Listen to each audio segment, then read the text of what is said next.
மின்னலை பிடித்து மேகத்தில் துடைத்து பெண் என்று படைத்து வீதியில் விட்டு விட்டார்.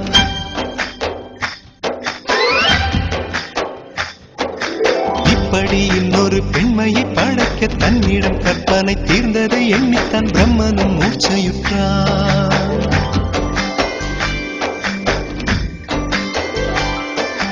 மின்னலை பிடித்து மேகத்தில் துடைத்து பெண் என்று படைத்து வீதியில் விட்டு விட்டார்.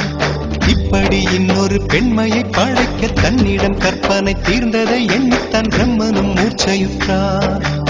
அவளின் நாசிக்குள் நுழைந்த காற்று உயிரை தடவி திரும்பும் போது மோட்சம் அடைந்து ராகங்கள் ஆகின்றதே. மழையின் துளிகள் அவளை நனைத்து மார்பு கடந்து இறங்கும் பொழுது முக்தி அடைந்து முத்துக்கள் ஆகின்றதே. மின்னலை பிடித்து மேகத்தில் துடைத்து பெண் என்று படைத்து வீதியில் விட்டு விட்டார்.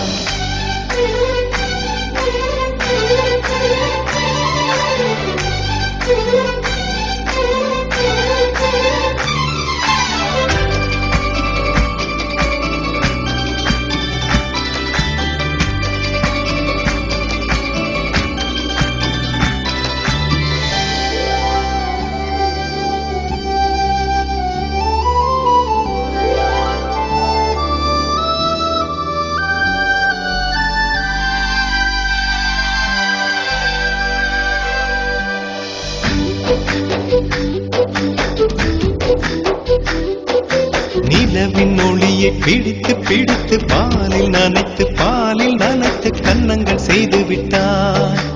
உலக மலர்கள் பறித்து இரண்டு பந்துகள் அமைத்து பெண்மை சமைத்து விட்டார். அழகு என்பது ஆண்பாலா பெண்பாலா என்பதில் எனக்கு சந்தேகம் தீர்ந்தது. அழகு என்பது நிச்சயம் பெண்பாலடா. கவிதை என்பது மொழியின் வடிவம் என்றொரு கருத்தும் இன்று உடைந்தது. கவிதை என்பது கன்னி வடிவமடா. மின்னலை பிடித்து மேகத்தில் துடைத்து பெண் என்று படைத்து வீதியில் விட்டு விட்டார்.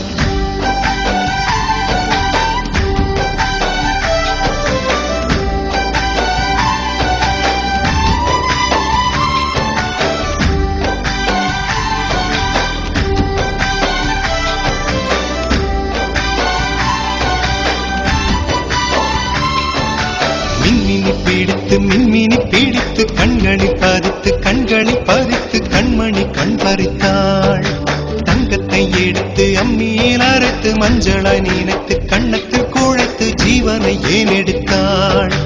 காவித்துறவிக்கும் ஆசை வளர்ப்பவள், அருகம் புல்லுக்கும் ஆண்மை கொடுப்பவள், பெண்களின் நெஞ்சுக்கும் பித்தம் கொடுப்பவளே. தெரிந்த பாகங்கள் உயிரை தந்திட, மறைந்த பாகங்கள் உயிரை வாங்கிட, ஜனனம் மரணம் ரெண்டும் தருபவளே. மின்னலை